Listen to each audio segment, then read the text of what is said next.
Good evening, visitors. Welcome to the Australian War Memorial's Last Post ceremony. My name is Nathan Rogers, and joining us today from the Royal Australian Air Force is Flight Lieutenant Kelvin Ma. 2026 marks 125 years of dedicated service by the Australian Army and its predecessors. Today, we remember and pay tribute to Private James William Bailey. Today, we remember the 82nd anniversary of the sinking of the Tamahoko Maru. Between January and March of 1942, 22,000 Australians were captured by Japanese forces during their advance through Southeast Asia. Once captured, prisoners of war were formed into work parties to provide forced labour for the Japanese army.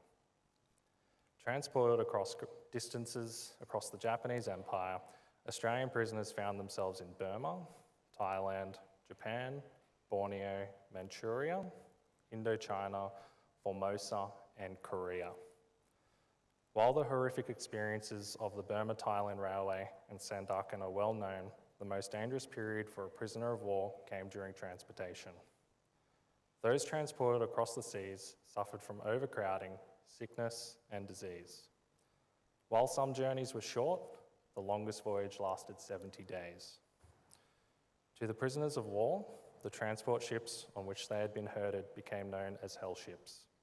Over 1,000 prisoners might be crammed into spaces suitable for a few hundred.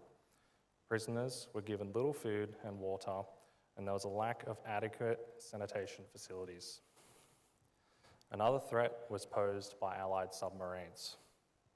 In the evening of the 24th of June, 1944, the Tamahoko Maru was transporting 772 Australian, British, American, and Dutch prisoners of war from Java via Singapore to Nagasaki in Japan. The ship was also transporting copper ore, which was part of a convoy that was just 2 hours away from its destination.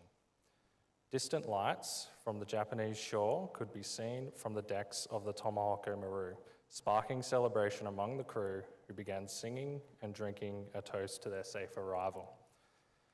The celebration was interrupted when a torpedo fired by a waiting American submarine, the USS Tang, hit its target and lit up the night sky. The Tang fired 6 torpedoes in all, and within minutes, a tanker, a freighter, and 2 cargo ships had been hit and were sinking. 560 prisoners of war aboard the Tamahoko Maru were killed, 190 of whom were Australians. Survivors were picked up by Japanese boats. They continued to Nagasaki before being sent to prisoner of war camps in Japan. Many of the Australians killed in this incident were members of the Tasmanian-raised 2nd 40th Battalion, which had been captured during the fall of Timor. The sinking of the Tamahoko Maru was one of several occurrences of Japanese ships transporting Australian prisoners of war being sunk by Allied submarines.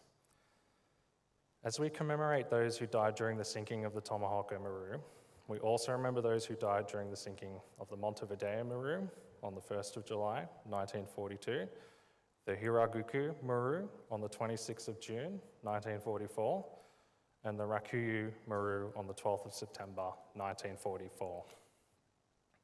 Over 1,800 Australian prisoners of war and approximately 19,000 Allied prisoners of war in total died as a result of Japanese ships transporting prisoners being sunk by Allied submarines. Today we remember the sinking of the Tamahoko Maru. We pay our respects to the men and women commemorated here on the Roll of Honour and to the survivors who returned home. This evening, we are honoured to acknowledge the Ambassador of Lithuania to Australia, His Excellency, Mr. Darius Degutis. From the Republic of the Philippines, Major General Benedict D. Balaba, accompanied by Major General Mark Askoff and the accompanying delegation. We also warmly welcome members of the Council of the Australian War Memorial, Dr. Karen Bird and Dr. Susan Newhouse. We welcome the veterans who have served, those that are still serving, and the families that love and support them. The live stream of this ceremony is made possible by the Returned and Services League of Australia and the RSL and Services Clubs Association. We warmly welcome members who are watching the broadcast of this ceremony across Australia. During this evening's ceremony, wreaths will be laid at the base of the Pool of Reflection by visitors to the memorial and students on behalf of Korora Public School visiting from Korora, New South Wales, and students on behalf of St Kieran's Catholic School visiting from Mount Isa, Queensland. If you are able, please stand and join in singing the national anthem.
Students and those who are able to do so, please be seated.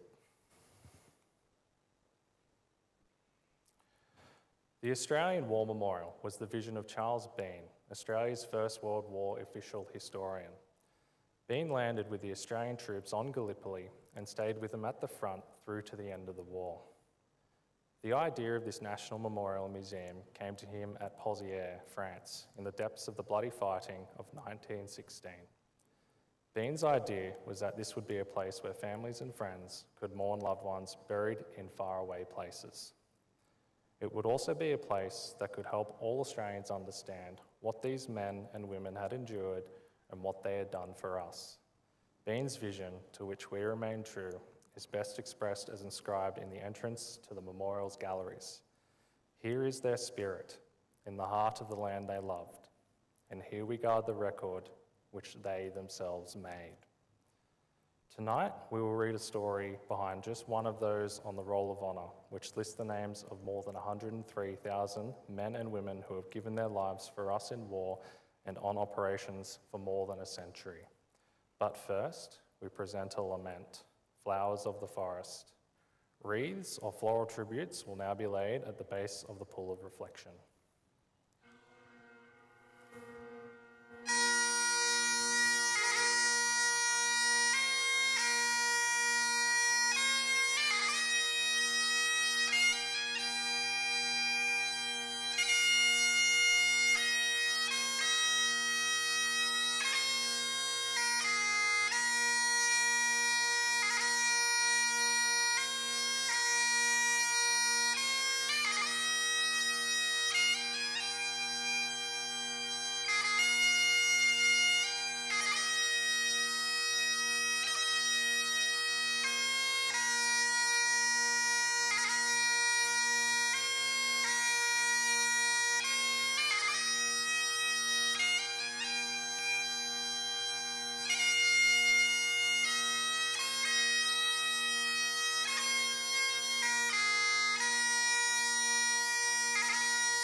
We remember and pay tribute to Private James William Bailey.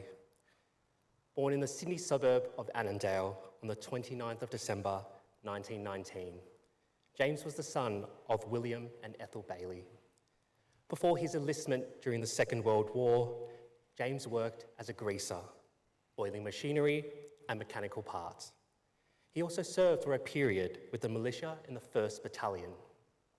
Volunteering his services in the 2nd Australian Imperial Force on the 30th of June 1941, Bailey was posted to serve in the 2nd and 12th Field Ambulance. The 2nd and 12th was attached to the 23rd Brigade of the 8th Division and was sent from Sydney to the Northern Territory for training. Following Japan's entry into the war on the 7th and 8th of December 1941, Bailey was part of a detachment of the 2nd 12th Field Ambulance that was embarked for Timor as part of Sparrow Force. Departing Darwin just days after Japan's entry into the war, Bailey and his unit arrived in Kopang in Timor on the 12th of December. The Japanese attack on Timor started on the 20th of February 1942 with an amphibious landing and a parachute landing. By the morning of the 23rd of February, however, the odds against Sparrow Force were mounting. Food, water, and ammunition were running out. Casualties were mounting, and the large Japanese force were closing in. Following an ultimatum delivered by the Japanese, the decision was made to surrender. Bailey became one of the 22,000 Australians to be captured by the Japanese during a calamitous 6-week period between January and March 1942. Sparrow Force prisoners spent the first 7 months of their captivity in a camp at Usapa Bazaar in Timor. Between July and September, the prisoners of Timor were moved to Java. Arriving first at Surabaya, they were transferred to the bicycle camp in Batavia. In early 1944, Bailey was selected for a work party to be sent to Japan. The work party comprised Australian, British, American, and Dutch prisoners from the camp of Batavia. Departing in May, they were taken first to Singapore, then sailed for Manila in the Philippines. There, the ship sailed into a typhoon before landing at Formosa, today known as Taiwan. In Formosa, the prisoners transferred to a larger ship, the Tamahoko Maru, which departed for Japan on the 18th of June.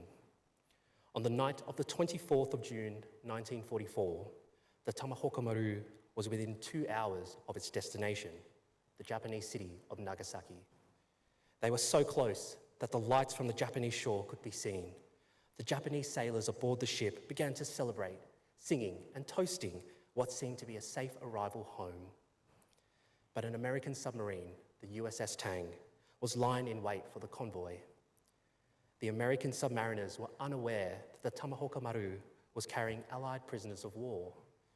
The Tang fired off 6 torpedoes, the first hitting the Tamahoko Maru. Within minutes, a tanker, freighter, and 2 cargo ships, including the Tamahoko Maru, had been hit and were on the way to the bottom. On board the Tamahoko Maru were 772 Australian, British, Dutch, and American prisoners of war.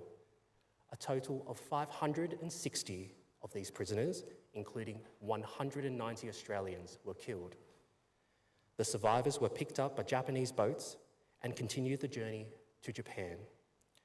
Private James Bailey was among those who were killed in the incident. He was 24 years old. Bailey's name is listed on the Roll of Honour on my left among 40,000 Australians who died while serving in the Second World War. His photograph is displayed today beside the pool of reflection. This is but one of many stories of service and sacrifice told here at the Australian War Memorial. We now remember Private James William Bailey, who gave his life for us, for our freedoms, and in the hope of a better world.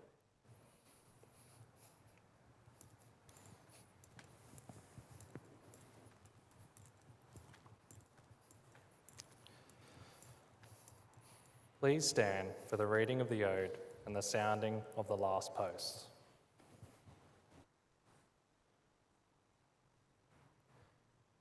They shall grow not old, as we that are left grow old. Age shall not weary them, nor the years condemn. At the going down of the sun and in the morning, we will remember them.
Lest we forget.